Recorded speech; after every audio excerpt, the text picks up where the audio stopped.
Olá, boa noite, a paz a todos. Chegando para a meditação na Palavra de Deus, lendo nesta oportunidade no Evangelho de Jesus Cristo, escrito por João, no capítulo 17, ler dos versículos 1 até o versículo de número 8.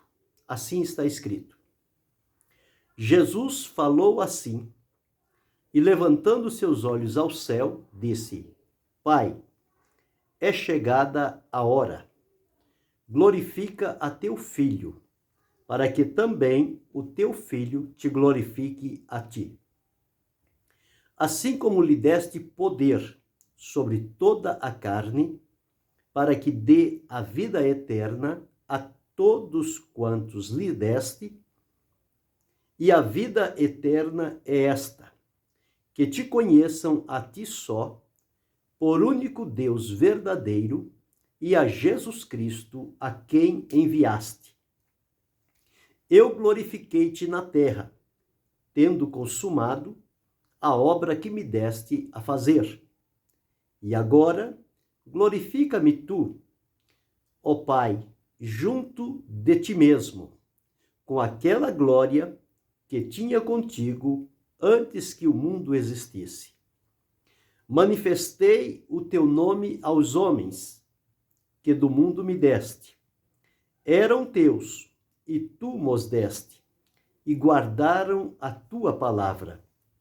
Agora já têm conhecido que tudo quanto me deste provém de ti, porque lhes dei as palavras que tu me deste, e eles as receberam, e têm verdadeiramente conhecido que saí de ti, e creram que me enviaste. O texto inicial que vamos meditar, falando sobre a proteção divina aos crentes. Aqui, Jesus, neste capítulo 17, que foi distribuído em 26 versículos, está relatado a oração sacerdotal de Jesus, ou a oração intercessória, a oração em favor dos seus discípulos, tanto os que estavam presentes àquela época, quanto aqueles que, ao longo dos tempos, haveriam de se reunir em nome do Senhor Jesus. Nesta oração, Jesus, então, aqui está abrindo o coração, e nós observamos neste capítulo muitas riquezas que o Senhor Jesus deu a conhecer ao seu povo quando desta oração. Ele se colocou diante do Pai, dizendo a ele do seu trabalho realizado, a satisfação com que ele realizou e a glória com que ele fez isto segundo a vontade de Deus, o seu Pai. No primeiro versículo que li, ele diz: Jesus falou assim. Jesus começou falando e, levantando os olhos ao céu, disse: Pai. Jesus, com certeza, sabia disso e sempre nos diz que nós sempre temos que orar: Pai nosso que está nos céus. E quando Jesus fez esta oração, Jesus levantou os olhos para o céu e disse: Pai. Foi assim que ele começou esta oração. Então entendemos que a morada de Deus está nos céus. Não que os céus o contenham, porque o próprio Salomão, quando fez a apresentação daquele templo, a consagração a Deus, ele diz que nem os céus dos céus poderiam conter a Deus. Deus é muito maior que os céus e a terra, maior que tudo que há. Não há nada que se compare a ele. Mas é um Deus grande, poderoso. Não conseguimos avaliar a grandeza de Deus, o seu poderio, a sua ação, porque é um Deus que se coloca como aquele que é o soberano, o criador, o mantenedor. de todas as coisas. Então, este Deus, ele se revela ao seu povo e se faz também habitar no coração daqueles que se voltam para ele. Então, este Deus está acima de tudo e de todos, mas também está acessível ao mais humilde e mísero dos mortais que vivem sobre a terra, quando nele depositam a sua confiança. Então Jesus disse: Pai, é chegada a hora. Jesus já sentia neste momento que a hora de ele se entregar para cumprir e realizar o sacrifício vicário lá na cruz do Calvário estava aproximando-se. E Jesus então faz esta oração dizendo: é chegada a hora, o momento chegou, esta é a oportunidade. Os dias já se cumpriram. E ele então estava ali para dar-se, entregar-se como prova do amor de Deus em favor da humanidade. Ele disse: então, glorifica a teu filho, para que também o teu filho te glorifique a ti. Então ele estava orando ao Pai para que o Pai o glorificasse. Para que então o Filho glorificasse o Pai. Então nós observamos aqui esta oração que Jesus fez. Lá no capítulo 7, diz que o Espírito Santo não tinha sido dado, porque Jesus ainda não tinha sido glorificado. E aqui Jesus faz um pedido ao Pai para que glorifique o Filho, e então o Filho glorificará o Pai. No versículo 2 ele diz: assim como lhe deste poder sobre toda a carne. Este foi o poder que Deus deu a Jesus. Deu a ele todo o poder. Ele disse: a mim foi entregue todo o poder no céu e na terra. Então, com Jesus estava o poder de Deus para operar, segundo a vontade do Pai, tudo aquilo de que havia necessidade para as pessoas que ali estavam. Então diz: para que sobre toda a carne, para que o Filho possa dar vida eterna a todos quantos lhe deste. Então, Deus, o Pai, enviou pessoas a Jesus para que fossem direcionadas a ele, e deu a Jesus o poder de conceder a estas pessoas a vida eterna, a libertação, a transformação, a garantia da eternidade com Deus no lar celestial. No versículo 3 ele diz que a vida eterna, ela se realiza da seguinte forma, ele diz: e a vida eterna é esta. Qual? Que te conheçam a ti só, por único Deus verdadeiro, e a Jesus Cristo, a quem enviaste. Então, não existe outro lugar, outra fonte, aonde se possa receber vida eterna, a não ser através de Deus o Pai, na pessoa do Filho Jesus Cristo. Então ele diz: a vida eterna é esta, que conheçam a ti só, por único Deus. Existem no mundo vários deuses, criados segundo a mentalidade humana, e as pessoas se voltam, se dobram, se entregam a esses deuses que são invenções da mente humana, que não tem vida, que não se move, que não ajuda, que não livra, que não defende, que não ouve, que não se move por aqueles que clamam a eles, porque são deuses mortos, inanimados. Mas o Senhor Deus, vivo, poderoso, verdadeiro, o único Senhor, vivo e poderoso, e que está presente em todo momento, e que foi o Criador da nossa vida, e é o mantenedor da nossa existência na face da terra, a este sim, ele oferece às pessoas a vida eterna através de Jesus Cristo, seu único Filho. Único Deus verdadeiro e a Jesus Cristo a quem enviaste.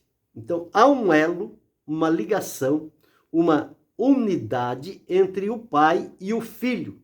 O Filho, Jesus, fez tudo quanto o Pai determinou que fosse feito. E o Pai conferiu tudo ao Filho, para que ele tivesse o poder de dar a vida eterna àqueles que se achegavam a ele. Versículo 4. Eu glorifiquei-te na terra. Então, a maneira como Jesus viveu foi uma maneira com a qual ele glorificou a Deus aqui na terra, tendo consumado a obra que me deste a fazer. A glorificação de Deus, então, se deu por conta da realização da obra sacrificial de Jesus, quando ele foi colocado na cruz do Calvário e bradou diante de Deus, dizendo: Pai, está consumado a obra que me destes a fazer. A partir dali, toda a exigência divina por conta do pecado da humanidade que separava de Deus foi resolvido através deste sacrifício que Deus o aceitou, o aprovou e colocou à disposição da humanidade para que, crendo em Jesus e recebendo este sacrifício que Deus oferece gratuitamente através de Jesus, as pessoas passam a receber a vida eterna.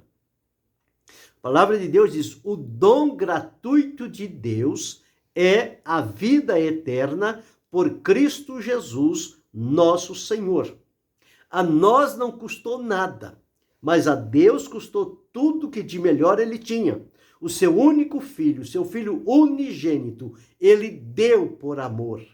E Jesus, quando veio aqui, humanizou-se entre nós, ele entregou a sua vida por inteiro.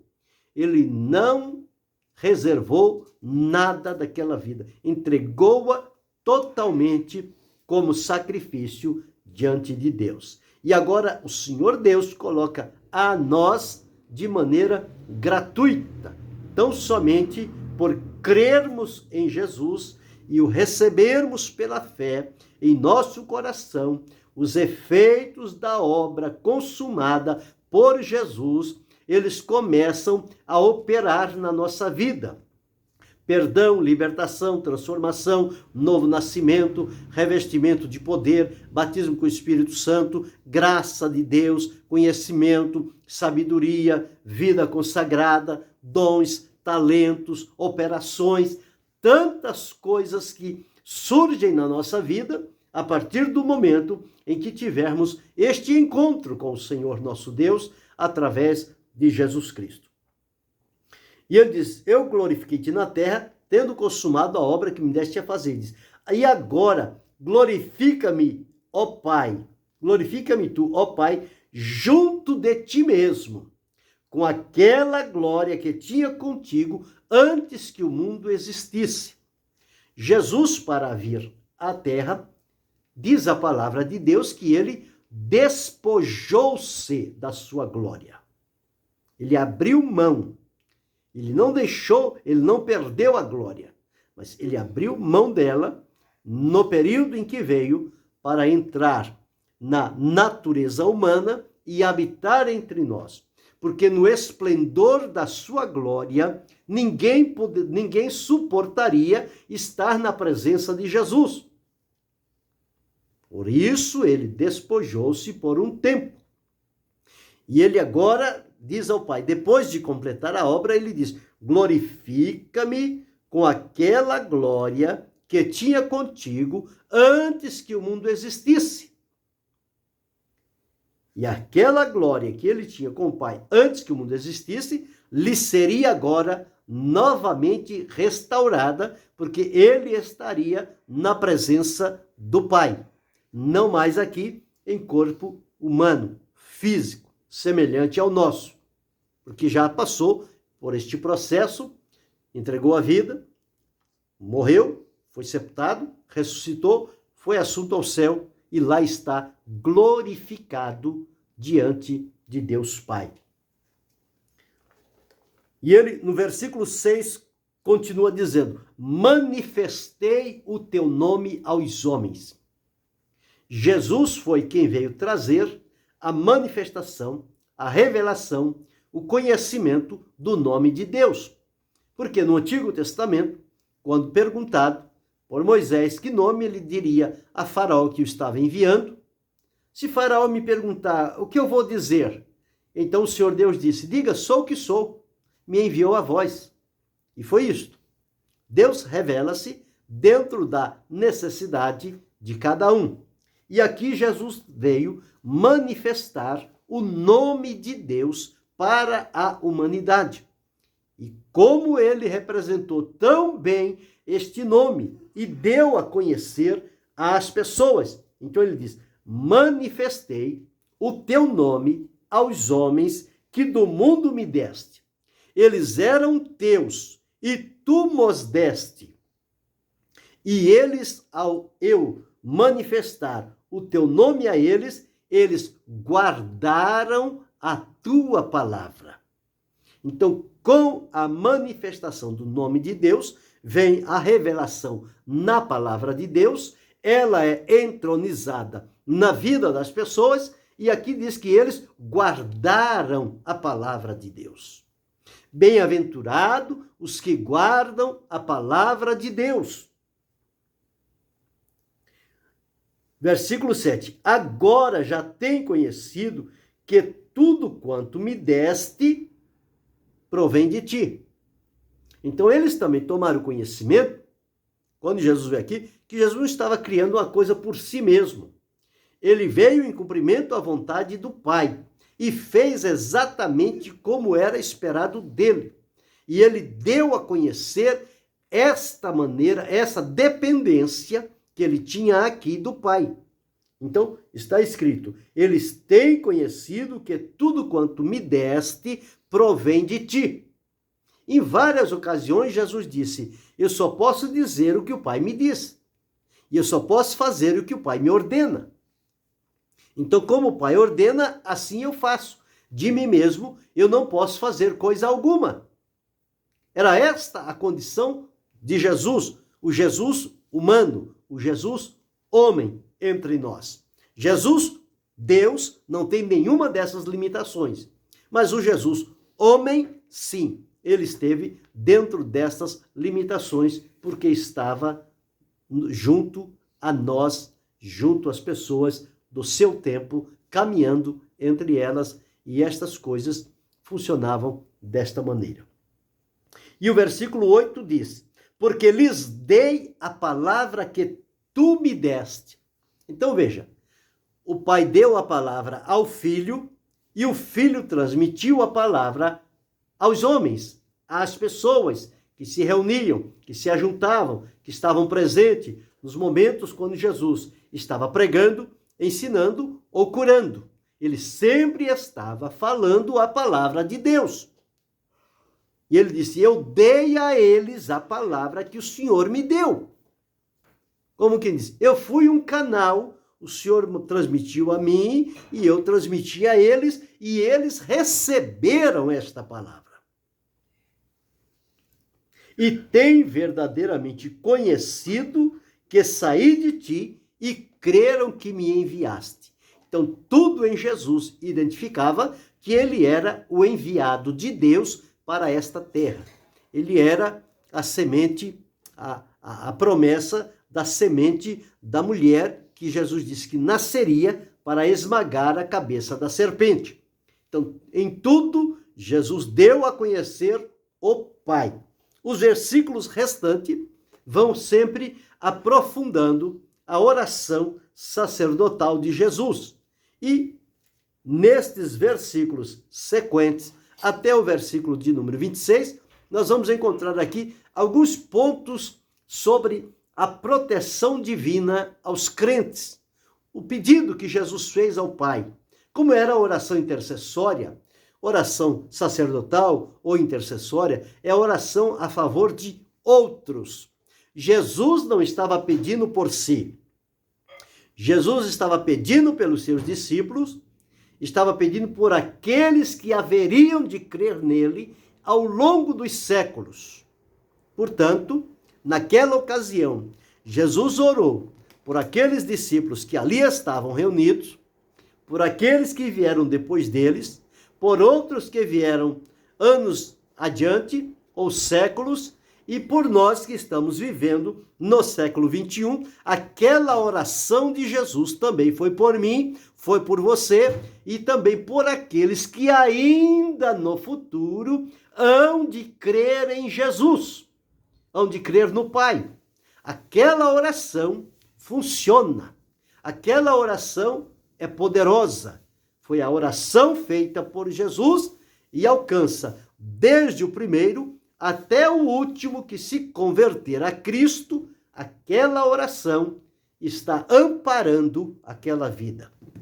Então veja o poder da oração intercessória.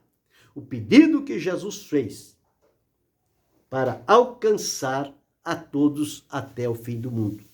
Então, quando alguém se dispõe a exercer o ministério sacerdotal da oração intercessória, a pessoa faz orações por vidas, por salvação, por cura, por libertação. Às vezes chega o tempo, aquela pessoa que faz as orações morre, mas as orações, elas não morrem. As orações permanecem vivas diante de Deus. E no tempo determinado, aquelas orações vão trazer resultados que foram pedidos anteriormente. É como muitos pais que oram pelos filhos, pela conversão dos filhos. Os pais morrem e não vê os filhos se converter. Mas ao passar do tempo, um aqui, outro ali, outro acolá, vai se convertendo, vai se chegando a Deus, vai servindo ao Senhor. O que é isto? É o resultado daquela oração que foi feita. Os pais não viram, não alcançaram o cumprimento, mas eles deixaram a oração diante de Deus. É como as promessas que Deus fez a Abraão, Isaque, Jacó e tantos outros. Eles morreram sem terem alcançado a promessa, mas crendo-as e vendo-as de longe, abraçaram e consideraram-se como estrangeiros e peregrinos na terra, porque buscavam uma cidade que tem fundamentos, cujo artífice e construtor é Deus, a cidade celestial. Eles não alcançaram em vida, mas creram na promessa e estão aguardando este momento. A oração de Jesus, sacerdotal intercessória, é a mesma coisa. Ela continua manifestando este poder que teve na ocasião em que ela foi pronunciada, e este poder vai até o fim. Então, saltando agora um versículo ou outro, no versículo 11, veja o pedido que Jesus faz. No versículo 9 ele diz, olha, eu não rogo somente por estes, mas eu rogo pelo mundo, mas por aqueles que me deste, porque são teus. Então, por aqueles que o Senhor me deu, por aqueles que hão de crer, mediante a palavra. Versículo 11, Jesus diz assim, olha, eu já não estou mais no mundo, mas eles estão no mundo. E eu vou para ti, Pai Santo, guarda em teu nome aqueles que me deste, para que sejam um, assim como nós. Então Jesus faz aqui um pedido, dentre tantos que ele fez, ressaltando somente alguns. Esse texto ele é riquíssimo, somente alguns. Aqui ele está fazendo um pedido ao Pai que guarde em seu nome aqueles que ele deu ao Filho. O Filho não estava mais aqui. Ele ia para o Pai. Ele disse, quando eu não estiver aqui, guarda em teu nome. Então, era um pedido que Jesus fazia para o Pai quando ele se ausentasse desta terra. Então, guardar em nome do Pai. Eu e você somos guardados em nome de Deus. Deus guarda-nos a cada momento, protegendo, livrando, defendendo e escondendo-nos do mal, do maligno, daquilo que certamente pode trazer prejuízo à nossa vida. Deus é aquele que cuida de cada um de nós. Então, no versículo 11, guarda-os em teu nome. No versículo 12, Jesus traz a lembrança do Pai dizendo o seguinte: estando eu com eles no mundo, guardava-os em teu nome. Eu os guardava no teu nome. Tenho guardado aqueles que me deste. Nenhum deles se perdeu, senão o filho da perdição, para que a Escritura se cumprisse. Guardei a todos eles, só um se perdeu, para cumprimento da Escritura, que é o filho da perdição. Foi Judas que traiu a Jesus. Então, Jesus está dizendo aqui, eu guardei eles com segurança. Nenhum deles se perdeu. Eu guardei com cuidado, com zelo, para que mantivesse todos eles unidos na sua presença. No versículo 13, o Senhor diz: mas agora eu vou para ti, e digo isto no mundo, para que tenham a minha alegria completa em si mesmo. Então, o Senhor Jesus estava fazendo uma oração ao Pai para que a alegria dos seus discípulos fosse completa. Que eles não vivessem entristecidos pelos cantos. Não. Porque na alegria está a nossa força. Já em Esdras está escrito: a alegria do Senhor é a vossa força. Então, quando Deus nos mantém alimentados por esta alegria completa, isso traz a nós segurança, proteção, porque estamos voltados para o Senhor. No versículo 15, Jesus torna a dizer o seguinte: não peço que os tire do mundo.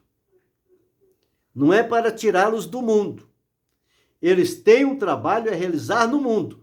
Eles vão realizá-lo. Só serão tirados do mundo quando chegar o dia. Mas o que Jesus pediu foi o seguinte: não peço que os tire do mundo, mas que os livres do mal. Então, o pedido de Jesus foi para que eu e você e aqueles que estavam junto a ele fôssemos livrados do mal. Livra-os do mal. Não permita que o mal chegue. Não permita que o mal encontre brecha. No Salmo 91 está escrito: nenhum mal te sucederá, nenhuma praga chegará à sua tenda. Deus guarda, Deus protege, Deus defende. No versículo 16, Jesus diz assim: olha, eles não são do mundo, como eu do mundo não sou. Então, guarda, livra-os do mal. Eles, embora estando no mundo, não são do mundo. Por quê? Porque do mundo Jesus os salvou e libertou. Já falei aqui, numa outra ocasião, sobre a acepção da palavra mundo. A palavra mundo pode significar as coisas criadas por Deus, como elas estão, a natureza.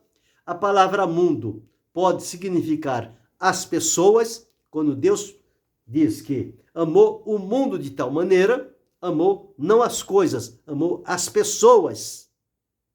E o mundo no sentido religioso, o mundo dominado pelo espírito diabólico, o mundo oposto a Deus. Então, quando o Senhor Jesus faz esta oração, ele diz: eles não são do mundo, esse mundo religioso, esse mundo diabólico, mas eles estão no mundo físico. Eles não são do mundo, como eu do mundo não sou.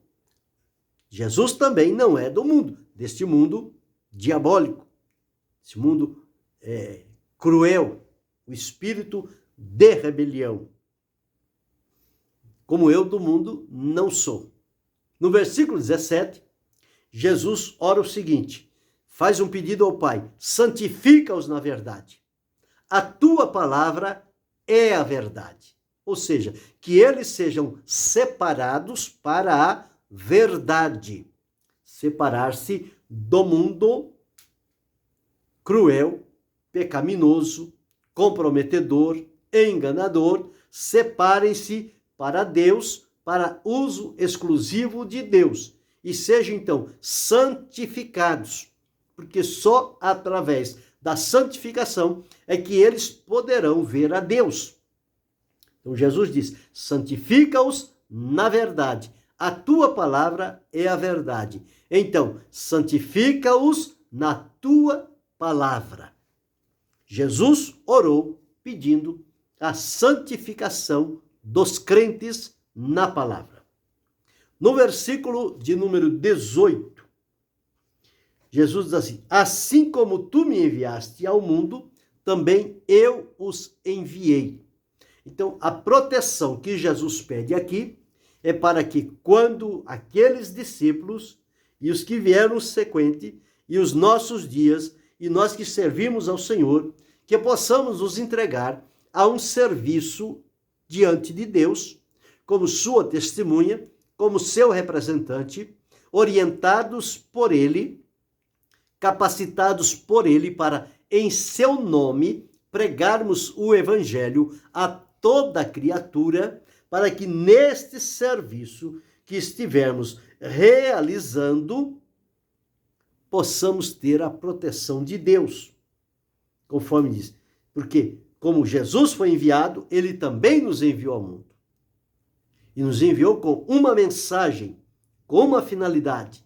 E nós precisamos ir e dependemos nesta nossa ida ao mundo para fazer o querer, a vontade de Deus, a proclamação da sua palavra, precisamos da direção e da proteção de Deus sobre a nossa vida.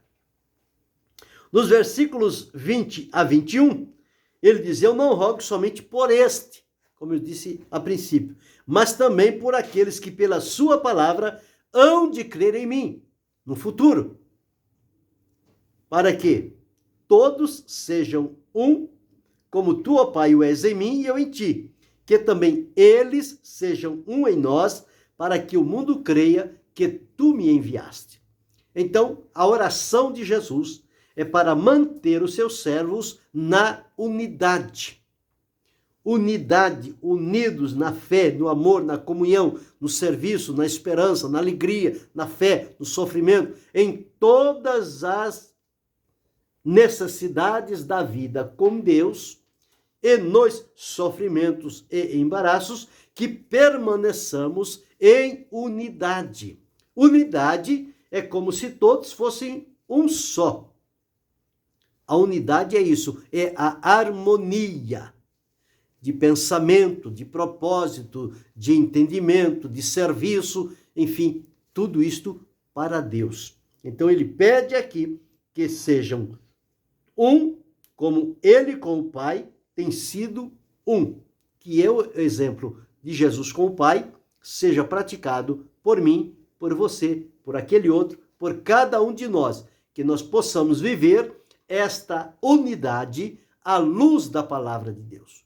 O apóstolo Paulo disse, tendo a mesma fé, o mesmo espírito, o mesmo ânimo, combatendo juntamente pela mesma causa. Então, isto significa o quê? A unidade. Jesus orou neste propósito, que nós fôssemos, que vivêssemos em unidade. Não é só estar juntos, mas é estar unidos em espírito, unidos em amor, unidos em fé, unidos em comunhão, unidos em serviço, unidos em obediência, e por aí vai. Então, Jesus fez a oração pela nossa unidade.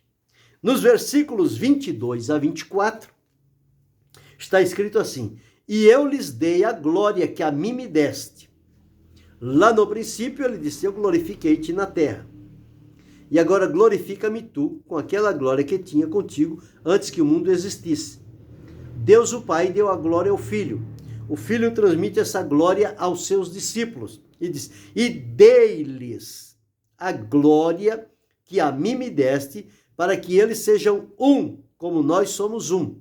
Então, a manifestação da glória de Deus em nossa vida é que vai nos dar condições necessárias para vivermos em unidade diante do Senhor. 23 diz: eu neles e tu em mim, para que eles sejam perfeitos em unidade, e para que o mundo conheça que tu me enviaste a mim, e que os tens amado a eles, como me tens amado a mim. E ele fecha o versículo 24 dizendo: Pai, aqueles que me deste, quero que, e onde eu estiver, também eles estejam comigo. O Senhor me deu, eles são meus. Agora eu peço a ti, Pai, que onde eu estiver, eles estejam comigo, para que vejam a minha glória que me deste, porque tu me has amado antes da fundação do mundo. Então, o desejo de Jesus era que o Pai mantivesse-nos em unidade até o fim. E onde Jesus estiver, que nós possamos estar também juntamente com Ele, na sua glória, em unidade. Termina o capítulo dizendo: Pai justo, o mundo não te conheceu, mas eu te conheci, e estes conheceram que tu me enviaste. Eu fiz a eles conhecer o teu nome, e vou fazer conhecê-los mais ainda, para que o amor com que o Senhor me tem amado esteja neles também. Então veja a riqueza da oração sacerdotal feita por Jesus. É um exemplo que nós possamos também basear-nos no modelo desta oração que foi realizada por Jesus junto ao Pai e observar ali lições importantes que podem ser úteis para a nossa vida, quando observamos o valor e o poder de uma oração intercessória. Esta oração de Jesus está marcada ao longo da história. Aqui encontramos todos os recursos necessários para que a nossa vida esteja em afinidade com Deus, em comunhão, em intimidade, em alegria, em proximidade com o Senhor. Embora Deus sendo transcendente, acima de tudo e de todos, ele é imanente. Ele habita dentro de nós. Ele mora dentro de nós. O Senhor Jesus disse que quem me ama guardará a minha palavra, meu Pai o amará e viremos para ele, eu e o Pai, e faremos nele morada. E depois, lá na frente, Jesus disse, quando ele estava para ausentar-se, ele disse: eu rogarei ao Pai, ele vos dará outro consolador, para que fique convosco para sempre. Ele habitará em vós, interior. Então, o nosso espírito é a morada de Deus em espírito. Deus o Pai, Deus o Filho, Deus o Espírito Santo habita no nosso espírito. Isto foi Deus que condicionou esta morada em nós. Por isso é que nós somos morada de Deus em espírito, templo do Espírito Santo. E precisamos viver com esta visão em mente, que embora Deus esteja acima de tudo e de todos, Ele está no meu coração, Ele está no teu coração, Ele está no nosso coração, e nós precisamos temê-lo, viver com sinceridade, com santidade, com separação, com verdade, com inteireza de coração e na dependência deste Deus que tudo faz para o nosso bem-estar espiritual. Aqui estão, então, a oração que Jesus fez, que possamos, à luz desse texto, observar que Jesus pediu, pelo menos aqui, 9 coisas na sua oração. Se formos aprofundar mais, vamos encontrar outras coisas mais. Mas, em primeiro lugar, Jesus pediu aqui que o Pai guardasse em seu nome. Em segundo lugar, Jesus disse que guardou-os com segurança. Nenhum deles se perdeu. Em terceiro lugar, Jesus Jesus disse que guardasse para que eles tivessem alegria completa. Em quarto lugar, Jesus pediu para que livrasse do mal. Em quinto lugar, Jesus disse que não que tirasse do mundo, mas que eles fossem guardados. Em sexto lugar, o Senhor Jesus orou para que fôssemos santificados na verdade. Em sétimo lugar, o Senhor pediu que, quando nós estivéssemos fazendo a palavra conhecida diante das pessoas, enviados por Jesus para um serviço ativo, que tivéssemos a proteção e o cuidado de Deus. Em oitavo lugar, Jesus orou para que nós vivêssemos a unidade espiritual, a unidade da fé e do Espírito, segundo o propósito de Deus. E em nono lugar, Jesus pediu proteção até o fim, para que fôssemos guardados, porque Jesus tem o desejo de que onde Ele estiver, estejamos nós também com Ele. Este dia está chegando, este dia está se aproximando. Será o dia em que Jesus vier manifestar-se em glória nos ares, arrebatar o seu povo, ressuscitar os que dormiram em Cristo e juntos iremos ao encontro dele. Aí estaremos para sempre com o Senhor, conforme Jesus disse: quero que onde eu estiver, aqueles que me deste estejam comigo também. Então estejamos prontos, vigilantes, cuidadosos e prudentes, aguardando este maravilhoso dia da revelação de Jesus, para irmos com ele à mansão celestial. Fica firme, anima-te, encoraja-te, em nome do Senhor Jesus Cristo, e vamos até o fim, porque lá estará a conclusão da bênção de Deus e a nossa vitória final. Que Deus em Cristo Jesus possa continuar abençoando-nos, não só hoje, mas para sempre. Amém.